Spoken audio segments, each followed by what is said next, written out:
उज्जैन के महान सम्राट राजा विक्रमादित्य अपनी निस्वार्थ न्यायप्रियता के लिए पूरे भारत में प्रसिद्ध थे।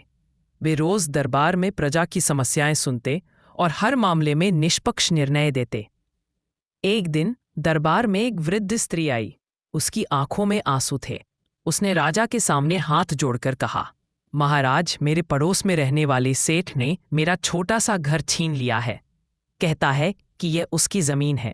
मैंने उसे बहुत बार समझाया पर वह नहीं माना। कृपया मुझे न्याय दीजिए।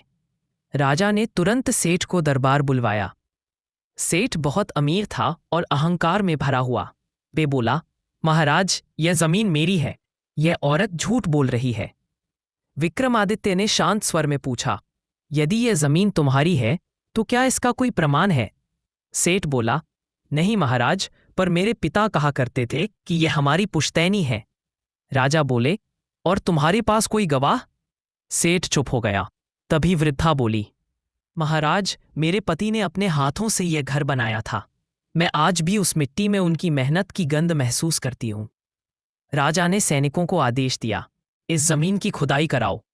खुदाई में एक पुराना मिट्टी का बर्तन निकला जिस पर वृद्धा के पति का नाम लिखा हुआ था। सेठ सकपका गया। राजा ने उसे कठोर स्वर में कहा, जो व्यक्ति दूसरों की मेहनत और हक पर कब्जा करने की सोच रखता है वह समाज के लिए खतरा होता है।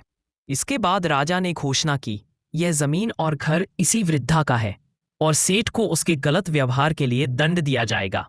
वृद्धा भावुक होकर बोली, महाराज, आपने मेरे जीवन की सबसे बड़ी चिंता मिटा दी। आप सच में देवतुल्य हैं। राजा मुस्कुराए और बोले, प्रजा का सुख ही राजा का सबसे बड़ा धर्म है।